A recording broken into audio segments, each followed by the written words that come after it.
Just the man I've been wanting to see. What's up, man? What's good? All cool, bro? Bro, I gotta know. You always top the exams, man. How do you do that? There's gotta be some technique you know that I don't know. Bro, let me ask you this. Exactly when is the exam? In about 4 days. And are you done learning the topics yet? Come on, man. 3 days is plenty of time, don't you think? So, you want to tell me that there are 6 chapters and about 60 topics, and you're still not done learning them? Bro, it's simple. First day, 3 chapters. Second day, the remaining 3 chapters. And on the third day, well, we revise. Simple. Yep, I see. I see what you're trying to do here. And now let me ask. So in the exam, you see some questions and you know you've read it somewhere, but you just can't seem to remember it. You write all you can and you manage about 60% on a good day. Am I right or right? Yep. Hit the nail right on the head. I mean, it gets the job done, doesn't it? Bro, this strategy has been carrying your legacy since the day you picked up a crayon and called it studying. It's about time that you understood exactly how your memory works and what you need to do to learn something and never forget it in your life. The inability to recall what was learned is probably the biggest problem that affects all the students and learners in this world. It affects not only school-going kids, but also undergrads and grad students. And for that matter, anyone who is trying to learn something. It could affect someone who is trying to learn a new language, or someone who is trying to learn how to code. And the same problem translates to many different types of fear for different types of people. For a student, the problem of not being able to recall what was learned translates to the fear of failure in the exam.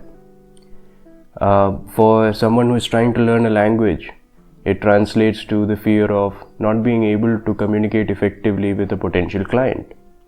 And for someone who is trying to learn how to code, it translates to the fear of not being able to finish the project within the given time. So the same problem translates to many different types of fear for people coming from different walks of life. While this problem exists, I think it is important that we ask another very important question. And the question is, why are we studying? Why is there a need to learn? I mean, do we not have internets or ChatGPT? Can we not simply type a question and get the answer instantly? Then what is the need to learn? Because for some people in this world, like the other me, Omi. Sup, bro? Studying is an inconvenience. Exams are an inconvenience. For him, there is no need for studying when we have something like internet. For him, ChatGPT is the answer to everything. The purpose of studying is to apply what was learned in the real world. It is not to pass an exam. And when I say apply, before the application of what was learned, there are 2 more things. The first thing is that we have to remember what was learned. The second thing is that we have to process that information. And the third thing is the application of the knowledge.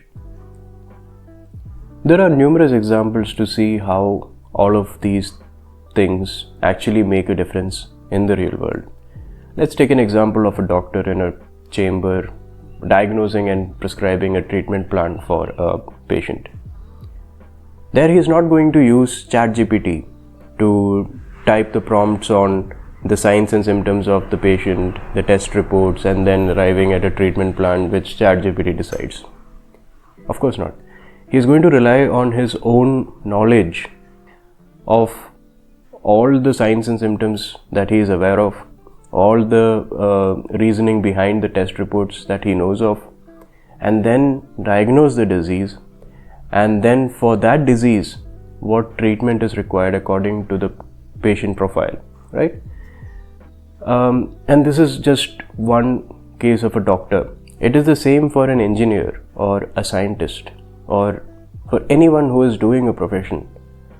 Learning translates to effectiveness and efficiency in work. So students might be asking, but we don't do any profession. We are not working. Then why are we learning? For students, learning is to have the most basic idea of everyday things you see around you. Some things you're expected to know before you even venture your journey into your career defining specialization related studies.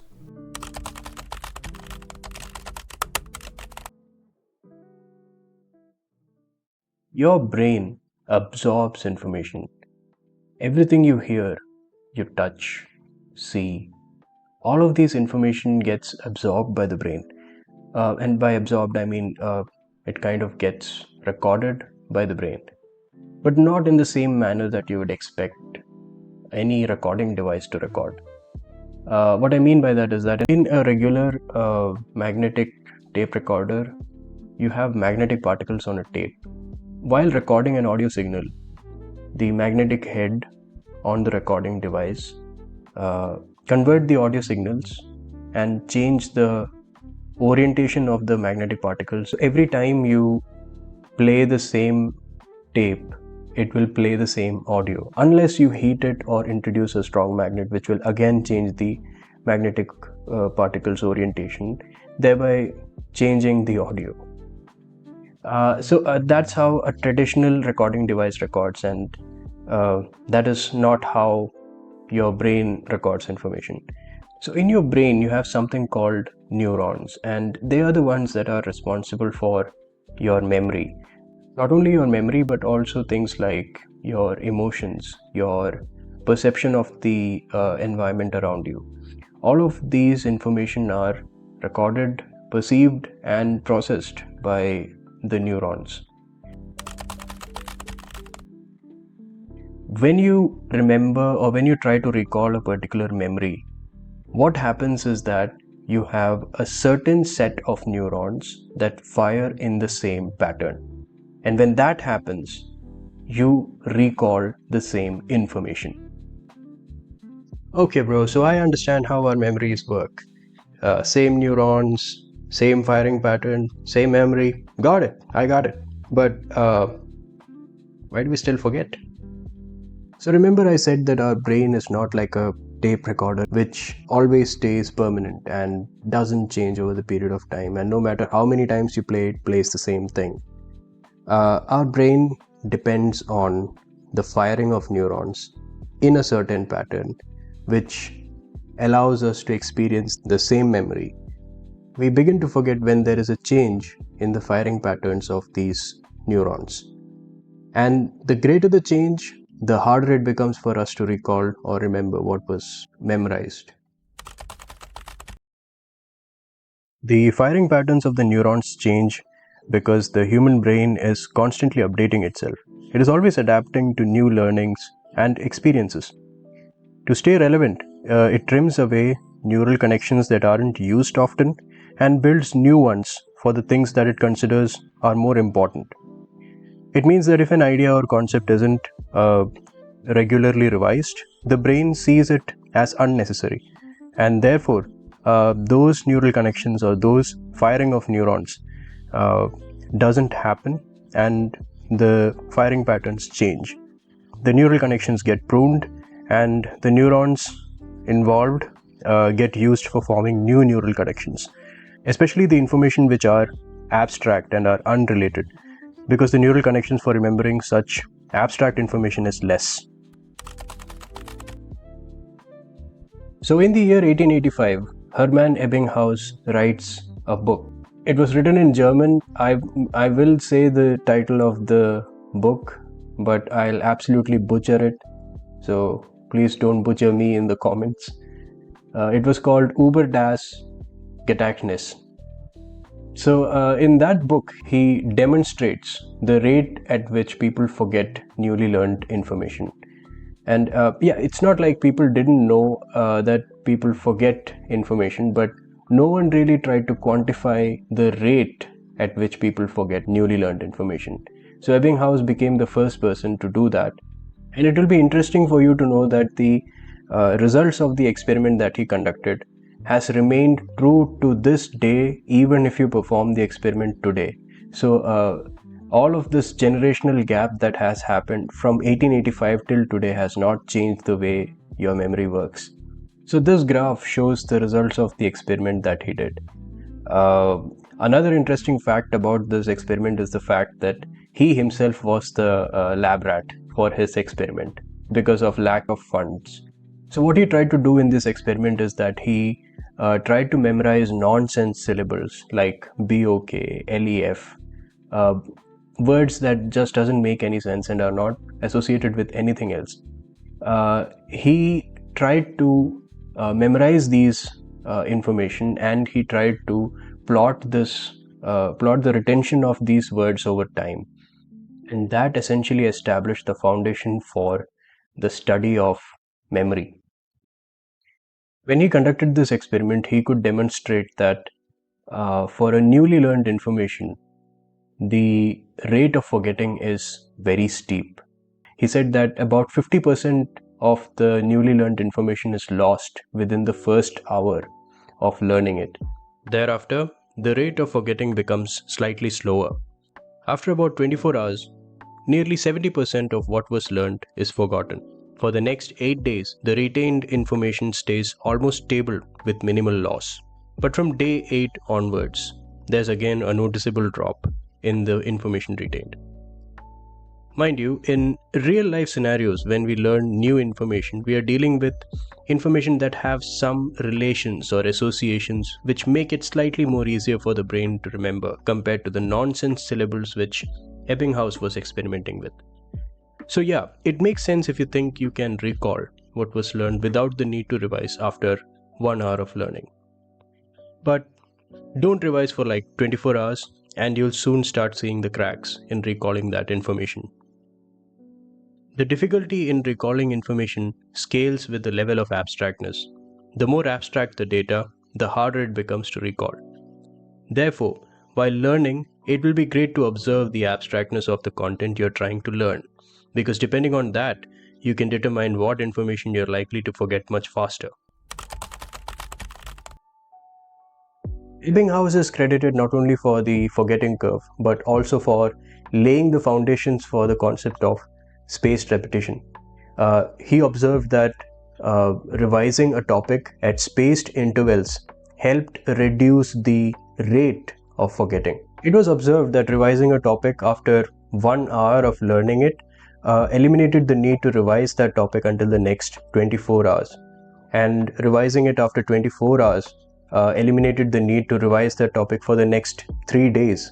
And further, revising it on the third day eliminated the need to revise that topic for the next 7 days. Do you see how the rate at which the brain forgets these newly learned information starts decreasing when revising at spaced intervals? Well, that essentially is the concept behind the workings of spaced repetition. The schedules for the revisions according to the concept of spaced repetition are as follows. On the day the information is learned, that is day 0, your first revision of the topics needs to be done at least within 8 hours of learning the topic. After that, your next revision needs to be completed within the next 24 hours. Thereafter, you need to revise it after about 3 days.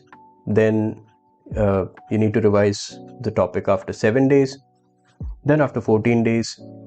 Then 30 days. Then 66 days. Then 150 days.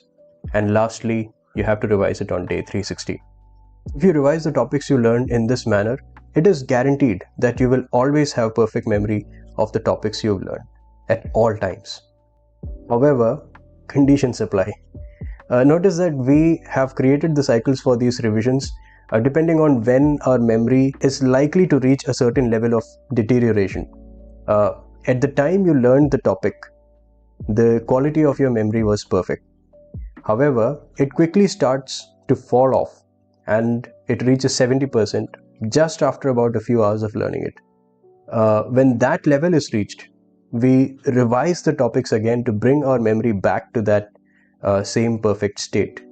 the memory again becomes 70% in the next 24 hours, which is when the next revision is done, which again starts to fall off and reaches 70% on the third day, which is when you revise it again.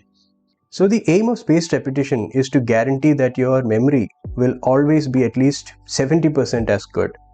However, please bear in mind that this applies to purely abstract data which has zero associations and are not related at all, the ones which Ebbinghaus was experimenting with. Following this technique for real-life understanding-based learnings will definitely increase the quality of your memory to about 80% instead of 70.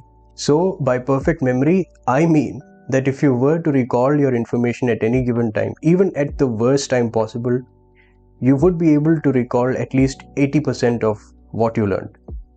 This can further increase or decrease by 5 or 10% depending on how abstract the data you're learning is. Also, I'd just like to point this out that revising something is not anything near like learning something completely new.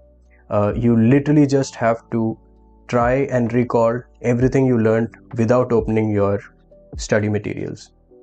You will be able to recall most of the information that you learned, and for around 30% of the information that you can't recollect, you just have to go through the material and refresh your memory. Learning a topic which took you 45 to 50 minutes will hardly take you 2 to 3 minutes to revise. So 8 revisions only looks like a big number on paper. In practice, it is actually very simple. While it is guaranteed that you will always have perfect memory if you follow the technique of spaced repetition, you must realize that it comes with a very big challenge. And the challenge is that of scheduling the topics for revision. You see, to have the perfect memory which spaced repetition technique promises, you need to be able to schedule the date and time of when these topics are going to be due for revision. What I mean is, let's say you learned something during the day and before bed at night, you revised it as a habit, okay? And yeah, it's a good first revision since your revision came after 8 or maybe nearly 10 hours after learning it for the first time. You may even remember to revise it the next day, right? As a habit again, and a good second revision at that. But it is almost certain that you will forget or you will not revise it on day 3 and on day 7, and you can forget about the rest of the days that you were supposed to revise it. This will be the case until the time your exams comes knocking on the door, and when that happens, your quality of the memory would have deteriorated all the way down to 10 or maybe 0%, at which point it would be as good as learning all of these topics from scratch and doing everything all over again. This is where I'd like to introduce the sponsor of this video, me, because I have developed a solution which helps eliminate the need for scheduling the topics manually and automate the whole process. In the next video, I will show you how you can do it too for completely free. You can, however, purchase the solution from my website for a very affordable price and support me in the development of a better, feature-rich application for which everyone who buys the solution now before the release of the app will get a free 1-year subscription. The link to the website is in the description of this video. Please be aware that building the solution will take you a lot of time, and it is not advised if you have your exams in a few weeks, or if you don't want to spend 2 to 3 days understanding the concepts and building the solution on your own. In which case, I again strongly recommend you to purchase the solution because it will save you a lot of time and it will give you the same results regardless. That said, I wonder what Omi is up to right now.